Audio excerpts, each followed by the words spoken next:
Hello everyone, welcome to my channel online GS by Diwakar.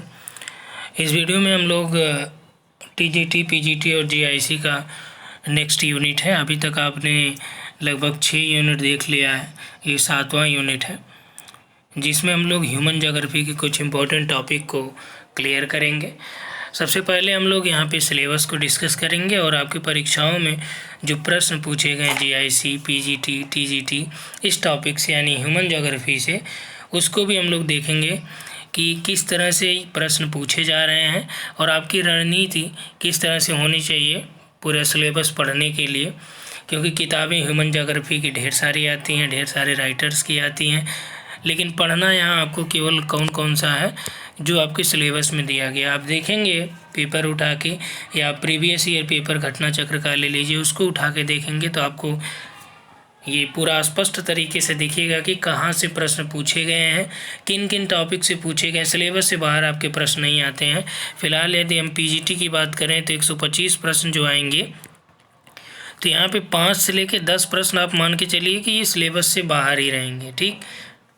लेकिन यहाँ पे कई प्रश्न आपका टीजीटी का सिलेबस से दे देता है, तो इसलिए यहाँ पे हम टीजीटी, पीजीटी, जीआईसी तीनों का सिलेबस एक साथ करके यहाँ पे देख रहे हैं। सबसे महत्वपूर्ण बात आप लोगों के लिए ये है कि कोविड का जो सेकेंड स्टेज का ये महामारी का प्रकोप है, बहुत ही तेज़ गति से फैल रहा है। फिलहाल यूपी में तो बहुत तेज़ रफ्तार है इसकी, तो आप लोग इसके जो प्रिकॉशंस हैं उसको ध्यान रखिए और घर पे ही रहें तो ज़्यादा सही रहेगा। और जो भी क्लासेज यहाँ पे आपको लाइव तो नहीं हो पा रही हैं, रिकॉर्डेड क्लास इसीलिए कराई जाती है। हो सकता है कि आपको समय ना मिले, तो आपके पास जब भी समय रहे आप इसको देख सकते हैं। जो पेड कोर्स चल रहा है उसमें भी आप लोग शामिल हो सकते हैं और घर बैठे आपकी पढ़ाई भी डिस्टर्बेंस नहीं होगी और आप कोविड के प्रकोप से बचे भी रहेंगे, ठीक। तो इस नंबर पे आप व्हाट्सअप कर सकते हैं, वहाँ आपको सारा डिटेल प्रोवाइड करा दिया जाएगा। तो चलिए यहाँ पे हम लोग ह्यूमन ज्योग्राफी के पहले सिलेबस को डिस्कस कर लेते हैं, उसके बाद यहाँ पे क्वेश्चंस को देखेंगे, ठीक। तो यहाँ पे देखिए ज्योग्राफी का जो ह्यूमन ज्योग्राफी में पीजीटी के सेक्शन में आपका है, तो इसमें आपका मानव पर्यावरण संबंध यानी ह्यूमन इन्वायरमेंट का रिलेशनशिप, उसमें पूरा पाषाण काल के संदर्भ में, नव पाषाण काल के संदर्भ में मानव पर्यावरण का और मानव पर्यावरण का जो अंतर संबंध इंटर रिलेशनशिप है, उस पर जो प्रौद्योगिकी है उसका क्या प्रभाव है। प्रौद्योगिकी में कृषि क्रांति, औद्योगिक क्रांति, सूचना क्रांतियाँ, इनको भी आपको यहाँ पे देखना है। उसके बाद इसमें आपको पढ़ना है जनसंख्या वृद्धि का पर्यावरण पे क्या प्रभाव है। जननांकी मॉडल कुछ देखने हैं, विकसित और विकासशील देशों के संदर्भ में इसे देखना है। जनसंख्या समस्या पे भी बात यहाँ पे करनी है, अलग अलग, जैसे विकसित देशों में जनसंख्या समस्या क्या है, अल्प विकसित देशों में, विकासशील देशों में क्या समस्या है। टीजीटी के सिलेबस में देखें, टीजीटी के सिलेबस में काफ़ी कुछ तो आपका ये ऊपर वाला ही है, मानव पर्यावरण संबंधी है, कुछ अलग से यहाँ पे दिया गया है वो दिखा देंगे। तो विश्व में जनसंख्या वृद्धि और वितरण, मानव प्रजातियाँ विश्व के संदर्भ में, और काकेसाइड और मंगोलाइड का डिटेल आपको करना है। आदिम जनजातियाँ, उसमें बुशमैन, एस्किमो, किर्गिज, मसाई, सिमांग, इनका भी डिस्कशन करना है। यहीं भी देखिए ह्यूमन ज्योग्राफी में अधिवास को भी हम यहाँ पे आपको पढ़ाते चलेंगे, क्योंकि ये चैप्टर बहुत बड़ा नहीं है और नेट का जो बैच चल रहा है उसमें आपको ये कराया गया है। तो अधिवास में ग्रामीण और नगरीय अधिवास के प्रतिरूप को देखना है। विश्व के जो इम्पोर्टेंट सिटीज़ हैं, ठीक, उनकी स्थिति और स्थिति दोनों की बात करनी है। और प्राचीन काल से अब तक जो पॉपुलेशन है इस संदर्भ में भी थोड़ा सा वहाँ पे डिटेल हो जाएगा। जीआईसी में जो एक्स्ट्रा आपका सिलेबस में दिया गया ग्रामीण और नगरीय अधिवास, तो ये चीज़ आपका टीजीटी में भी है। अब इसका जो कंप्लीट डिटेल सिलेबस है, क्या क्या हो चुका है, इसको भी बता देते हैं, क्योंकि जो लोग बाद में जुड़े हैं ग्रुप से वो लोग भी जान लें। इसमें देखिए 2 ग्रुप चल रहा है, एक आपका थ्योरी वाला, एक आपका प्रैक्टिस वाला। तो उसमें ये यूनिट हो चुकी है, भौतिक भूगोल भी हो चुका है, वायुमंडलीय संरचना भी हो चुका है, जलमंडल भी हो चुका है, जैवमंडल हो चुका है, आर्थिक भूगोल हो चुका है। आर्थिक भूगोल का कुछ टॉपिक बचा है, 1-2 टॉपिक है, बंदरगाह, पत्तन, अंतर्राष्ट्रीय परिवहन मार्ग, फिलहाल इसको अलग से करा दिया जाएगा। तो यहाँ पे देखिए कि कौन कौन से यूनिट हो गए। आर्थिक भूगोल हो गया है, जैवमंडल हो गया है, जलमंडल हो गया है, वायुमंडल हो गया है, और भौतिक भूगोल हो गया है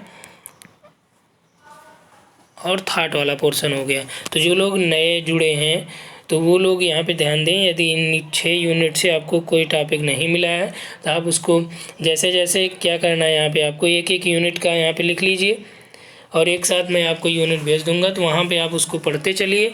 इसका प्रैक्टिस सेट भी आपको भेज दिया जाएगा, उसको सॉल्व करते रहिएगा। ठीक, इसी तरह से टीजीटी का सिलेबस में देखिए, मानव भूगोल में जो यहाँ पे दिया गया है, मानव पर्यावरण अंतर संबंध सैद्धांतिक विवेचन, इसका Ratzel, Davis, Semple, Huntington, Blache, Brunhes, Griffith, Taylor की मत, ये तो आपको कराए गए हैं। टेलर का बचा है तो करा देंगे, ब्रुन्स, टेलर, ठीक, सैम्पुल हो ही चुका है, डेविस भी हो चुका है। विश्व में जनसंख्या वृद्धि एवं वितरण का विवेचन कीजिए, मानव प्रजातियाँ हैं। विश्व में मानव प्रजातियों में काकेसाइड, मंगोलाइड के लक्षणिक भेद और वितरण, ये हमने बताया ही आपको ये चीज़ें। मानव अधिवास में भी हमने आपको कराई दिया है, जो अभी डिस्कस किया हूँ। जीआईसी में देखिए जो आपको पढ़ना है ह्यूमन ज्योग्राफी में, तो ये मानव पर्यावरण अंतर संबंध, प्रौद्योगिकी प्रभाव, कृषि क्रांति, औद्योगिक और सूचना क्रांति हो गया, जनसंख्या का वृद्धि और वितरण, जननांगीय संक्रमण सिद्धांत, ग्रामीण और नगरीय अधिवास। राइट, समझ में आई बात इतना? तो यहाँ तक हो चुका है। जिन लोगों को नहीं मिला है वो लोग कमेंट कर सकते हैं या पर्सनली हमें आप व्हाट्सअप कर सकते हैं। ठीक, नंबर आपका यही है 8318-011-238। ठीक, तो चलिए यहाँ से हम लोग देखते हैं ह्यूमन ज्योग्राफी के लगभग यहाँ पे आपको ऑलमोस्ट 14 प्रश्न उपलब्ध कराए गए हैं।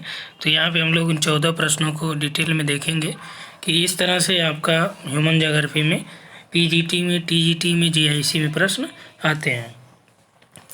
प्रश्न है कि वर्तमान मानव का आगमन पृथ्वी पर किस युग में हुआ था? टर्शियरी, इयोसीन, प्लेस्टोसीन, मियोसीन या मायोसीन। ठीक, तो जो आधुनिक और वर्तमान मानव है इसकी उत्पत्ति लगभग 10 लाख वर्ष पूर्व मानी जाती है। तो 10 लाख वर्ष पूर्व जो काल आता है वो टर्शियरी युग आता है। ठीक, जियोलॉजिकल टाइम स्केल आपने पढ़ा होगा, ठीक, उसमें आपको ये सभी कालों की जानकारी और उनका जो ईयर है वो आपको वहाँ पे मिल जाएगा। यदि नहीं पढ़ा होगा आपने तो बता दीजिएगा, इस पे जियोलॉजिकल टाइम स्केल पे एक वीडियो उपलब्ध करा दिया जाएगा। कब कब किस जीव का विकास हुआ, कैसे हुआ, सारी जानकारी इसमें रहेगी। ठीक, दूसरा प्रश्न देखिए, निम्नलिखित में से किस प्रजाति ने कांस्य संस्कृति का सूत्रपात किया एवं सिंधु घाटी सभ्यता को विकसित किया? तो यहाँ पे देखिए ये प्रश्न और महत्वपूर्ण है, साथ ही साथ हिस्ट्री भी यहाँ से आपको ध्यान आप दिए होंगे कि आपके सिलेबस में है कि नवपाषाण काल, पुरापाषाण काल के बारे में, कि किस प्रजाति ने कांस्य संस्कृति का सूत्रपात किया और सिंधु घाटी सभ्यता को विकसित किया। ऑप्शन है आपके पास निग्रिटो, प्रोटो ऑस्ट्रेलॉइड, भूमध्य सागरी, नार्डिक।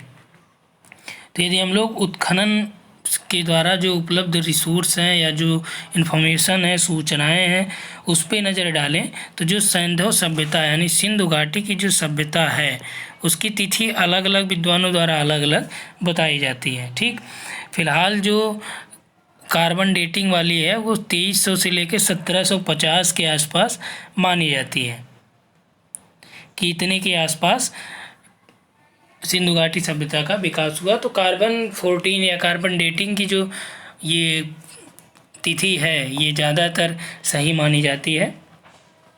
तो ये माना गया कि जो सिंधु घाटी सभ्यता था ये लगभग 2000 ईसा पूर्व से पहले, ये 2300 से लेकर 1750 जो है ये बीसी है, बिफोर क्राइस्ट, यानी ईसा मसीह के जन्म से पहले की बात चल रही है। तो इसमें जो राइट आंसर आपका हो जाएगा कि कौन सी प्रजाति है, तो ये है मेडिटेरेनियन जो यानी भूमध्य सागरीय प्रजाति है। इन्होंने कांस्य संस्कृति का सूत्रपात किया और सिंधु घाटी सभ्यता को विकसित किया। आगे आपको जब थ्योरी पढ़ाया जाएगा तो वहाँ पे ये चीज़ें कराई जाएंगी।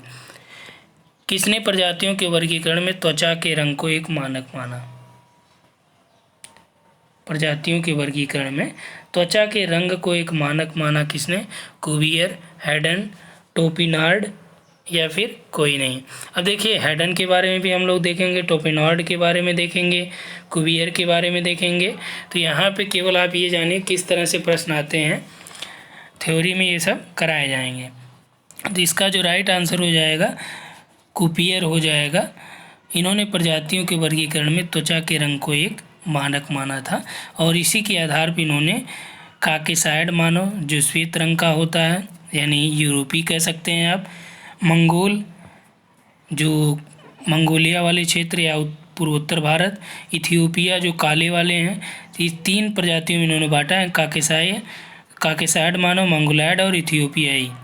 3 प्रजातियों में त्वचा के रंग के आधार पर माना कि काकेसाइड वालों का रंग क्या होता है, श्वेत, मंगोल का पीला होता है, इथियोपिया वालों का क्या होता है, काला होता है। क्लियर। लिनियस और ब्लूमबर्ग ने त्वचा के वर्ण के आधार पर मानव प्रजातियों का वर्गीकरण किया, यानी इन्होंने भी त्वचा के रंग को ही विशेष माना था। ठीक, तो इसमें जो राइट आंसर आपका ए हो जाएगा, कुपियर। अगला देखिए, निम्नलिखित में से किस प्रजातीय समूह की पहचान बाह्य लक्षणों जैसे लहरदार बाल, भूरा से श्वेत रंग एवं साधारण से ऊंचा कद में की जाती है, काकेसाइड, निग्रोइड, मंगोलाइड या निग्रिटो। तो देखिए, लहरदार बाल, भूरा से श्वेत त्वचा और ऊंचा कद। तो आप देखेंगे निग्रोइड तो काला हो जाएगा, मंगोलाइड पीला हो जाएगा, निग्रिटो भी एक प्रकार से काला ही रहेगा। तो यहाँ पे भूरे से श्वेत की बात की जा रही, तो जाहिर सी बात है काकेसाइड जो यूरोपीय मानव है। तो राइट आंसर ए। अगला देखिए, मंगोलाइड प्रजाति की उत्पत्ति का जो क्षेत्र है कौन सा माना जाता है, मध्य यूरोप या फिर मध्य एशिया, मध्य अफ्रीका, मध्य ऑस्ट्रेलिया। तो जो मंगोलाइड प्रजातियां हैं, मंगोलाइड, इनका जो उत्पत्ति क्षेत्र माना जाता है ये मध्य एशिया माना जाता है। अगला देखिए, निम्नांकित में से किस समूह से एस्किमो संबंधित है। एस्किमो जो जनजाति है, ये प्रजातियां हैं, तो मंगोल प्रजाति के अंतर्गत कौन सा आता है, उत्तरी मंगोलियन, जिसमें चीन वाले हो गए, जापानी हो गए, कोरियाई, तिब्बती, माओरी जनजातियाँ, ठीक, माइक्रोनेशियन जनजातियाँ, एस्किमो जनजातियाँ, अमेरिकन जनजातियाँ या प्रजातियाँ, तो ये इसमें आते हैं। तो ऑप्शन आपके पास है निग्रोइड, मंगोलाइड, काकेसाइड, अल्पाइन। तो एस्किमो जो है ये आपका किस में आ जाएगा, मंगोलाइड में आ जाएंगे। काकेसाइड प्रजाति में सेमेटिक, हेमिटिक आते हैं। निग्रोइड में अफ्रीकन निग्रो, खोई, मेलेनेशियाई निग्रो और निग्रिटो या ऑस्ट्रेलाइड ये आते हैं। ठीक, अगला देखिए, यहाँ पे जनजातीय समूहों की सबसे बड़ी संख्या कहाँ पे रहती है। जनजातीय समूहों की सबसे बड़ी संख्या कहाँ पे रहती है, युगांडा, तंजानिया, दक्षिण अफ्रीका, नाइजीरिया। तो राइट आंसर यहाँ पे आपका हो जाएगा तंजानिया। ठीक, तो ये जो नया आंकड़ा है उसके अकॉर्डिंग तंजानिया है। फिलहाल जो जब ये प्रश्न पूछे गए थे आपके पीजीटी में, तो उस समय जो था वो था युगांडा। ठीक, बाद में जो है अभी वर्तमान में तंजानिया है। नेक्स्ट आइए, निर्जाति के संबंध में, यानी जनजाति और निर्जातियों के बारे में यहाँ पे पूछा है कि कोई निर्जाति के संदर्भ में कौन सा कथन सही नहीं है। कोई अकेली विशेषता निर्जाति को इंगित नहीं करता। निर्जाति क्षेत्र सांस्कृतिक विविधता के प्रमाण है, बात सही है।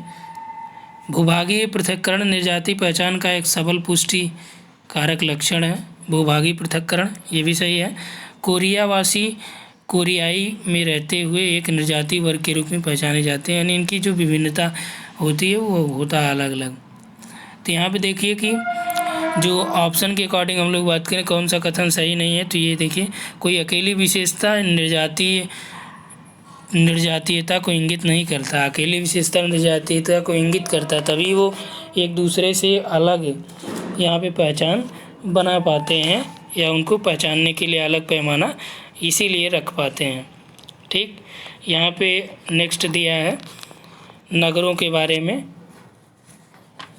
एक तरफ सूची 1 दिया है, दूसरी तरफ सूची 2 दिया है, जिसमें नगरों का मिलान करना है आपको कि नगर और वहाँ कहाँ पे कौन से कार्य होते हैं। ठीक, तो यहाँ पे जो नगर के बारे में आपको दिया गया है, नई दिल्ली है, रोम है, दुर्गापुर, मसूरी। तो नई दिल्ली किसके लिए? नई दिल्ली राजधानी है तो क्या हो जाएगा? प्रशासनिक हो जाएगा। रोम, दुर्गापुर, मसूरी। दुर्गापुर क्या है? औद्योगिक कारखाने वहाँ पे लगे हैं। मसूरी क्या है? स्वास्थ्य शहर यानी रिसोर्ट शहर है। रोम आपका कल्चरल एरिया हो जाएगा, कल्चरल सिटी। ठीक, तो इस हिसाब से जो राइट आंसर हो जाएगा वो हो जाएगा बी, 4312। चलिए नेक्स्ट आते हैं। किसने कहा कि अनुकूलतम जनसंख्या वह है जो प्रति व्यक्ति अधिकतम आय प्रदान करती है? माल्थस ने, सिजविक ने, एडवर्ड बीट ने, डाल्टन ने। तो राइट आंसर यहाँ पे हो जाएगा डाल्टन। किसी प्रदेश में जो संसाधन होते हैं तो वर्तमान जो प्राविधिकी है उसके अनुसार कि पूर्ण विकास करने वाले या उसका उपभोग करने के लिए आवश्यक एक निश्चित जनसंख्या होनी चाहिए जो जिसका उच्चतम जीवन स्तर प्राप्त हो, वही अनुकूलतम जनसंख्या होती है। अर्थात कि किसी भी एरिया में अनुकूलतम जनसंख्या वही मानी जाती है जो वहाँ पे रिसोर्स उपलब्ध हैं उनके पूर्ण विकास के लिए, और रिसोर्स होने चाहिए, यानी उसका वो उपयोग कर लें तो उनका संपूर्ण विकास होगा और जीवन स्तर क्या हो जाएगा? बहुत ऊंचा हो जाएगा। तो जो डाल्टन हैं ये इकोनॉमिस्ट हैं यानी अर्थशास्त्री हैं। इन्होंने अनुकूलतम जनसंख्या के बारे में कहा कि अनुकूलतम जनसंख्या वह है जो प्रति व्यक्ति अधिकतम आय प्रदान करती है। नेक्स्ट आइए, J.I. क्लार्क महोदय के अनुसार ऐसी जनसंख्या प्रायः किन देशों में मिलती है जिसमें उपयुक्त एवं कुशल व्यक्तियों के अभाव में वहाँ के संसाधनों का पर्याप्त विकास न हो पाया है। यानी कि इनका कहने का मतलब कि जहाँ पे कम विकास संसाधन का हो पाता है तो वहाँ पे जनसंख्या जो प्राप्त होती है वो किन प्रकार के देशों में प्राप्त होती है और ऐसी जनसंख्या को क्या कहा जाता है। तो वहाँ पे एब्सोल्यूट ओवर पॉपुलेशन है या रिलेटिव ओवर पॉपुलेशन है, रिलेटिव अंडर पॉपुलेशन है या एब्सोल्यूट अंडर पॉपुलेशन है। तो देखिए प्रश्न यहाँ पे इन्होंने कहा कि ऐसी जनसंख्या प्रायः किन देशों में मिलती है जिसमें उपयुक्त कुशल व्यक्तियों के अभाव में वहाँ के संसाधनों का पर्याप्त विकास ना हो पाया हो। तो जनाधिक्य जहाँ पे रहेगा तो वहाँ पे संसाधनों का पूरा तरह से दोहन होता है, तो विकास की कोई बातें नहीं हुई। सापेक्ष जनाधिक्य, तो जो रिसोर्स है उसके सापेक्ष वहाँ पे जो पॉपुलेशन है और पॉपुलेशन, तो ये भी रिसोर्स का फुल यूटिलाइज कर पाएगी। सकल अल्प जनसंख्या रिलेटिव अंडर पॉपुलेशन, अगर अंडर पॉपुलेशन है तो फिर यहाँ पे दिया गया रिलेटिव अंडर पॉपुलेशन यानी सकल अल्प जनसंख्या, तो ये भी इसका समुचित दोहन कर लेगी अपेक्षाकृत इसके। तो सापेक्षिक अल्प जनसंख्या जो होगी यानी कि सकल का मतलब हो गया कि जो रिसोर्स है उसके कंपैरिजन में इसका अनुपात जो है कुछ हद तक सही है, लेकिन यहाँ पे कह रहा है कि सापेक्षिक अल्प जनसंख्या, तो जो रिसोर्स है उसके सापेक्ष जो जनसंख्या है वो बहुत ही कम है। तो इस आधार पे क्या कह सकते हैं कि जो संसाधन है उसका पर्याप्त लाभ उठा नहीं पाएंगे, और ऐसे जो देश होते हैं वहाँ पे जनसंख्या क्या होगी? सापेक्षिक अल्प जनसंख्या होगी। तो सापेक्षिक अल्प जनसंख्या वाले देश ही संसाधनों का पर्याप्त विकास नहीं कर पाते हैं या उसका लाभ नहीं उठा पाते हैं, क्योंकि ऐसे देशों में जनसंख्या और संसाधन का जो अनुपात है वो बहुत ही कम है।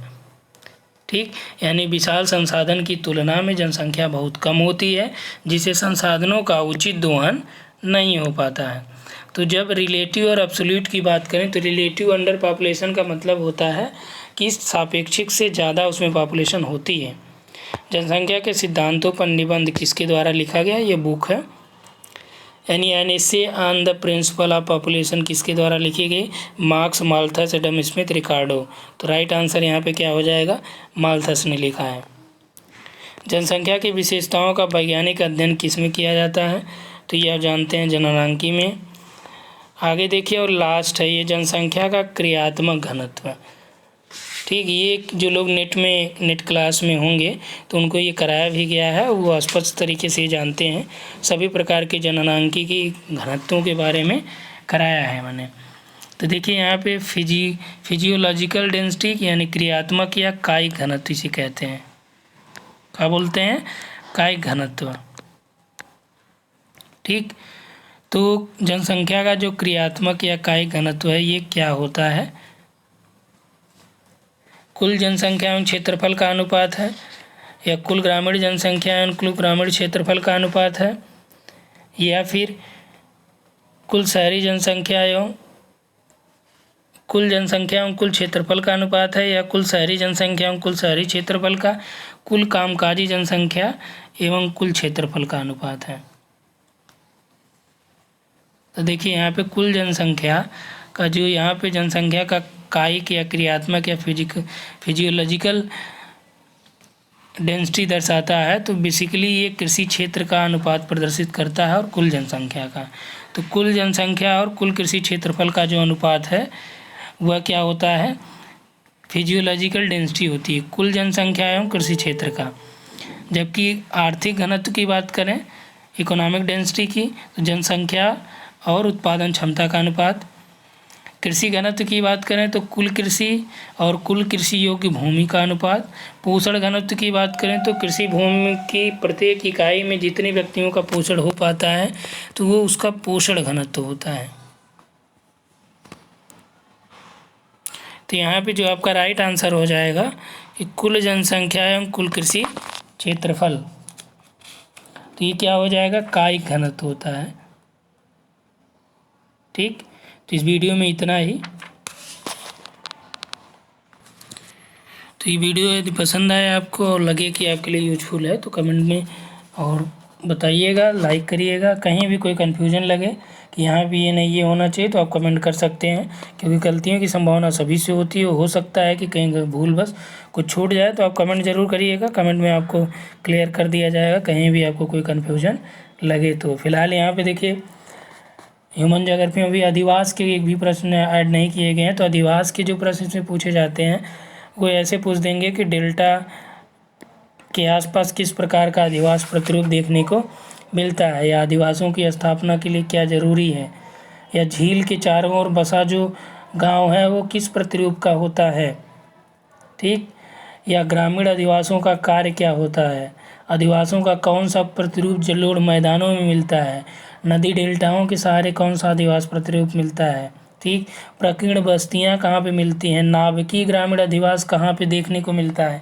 इन सभी तरह से ये प्रश्न आपके अधिवास से भी पूछे जाते हैं। तो मानव भूगोल में हम इन सभी चीज़ों का डिस्कशन करने वाले हैं। तो इस वीडियो में इतना ही। Thanks for watching.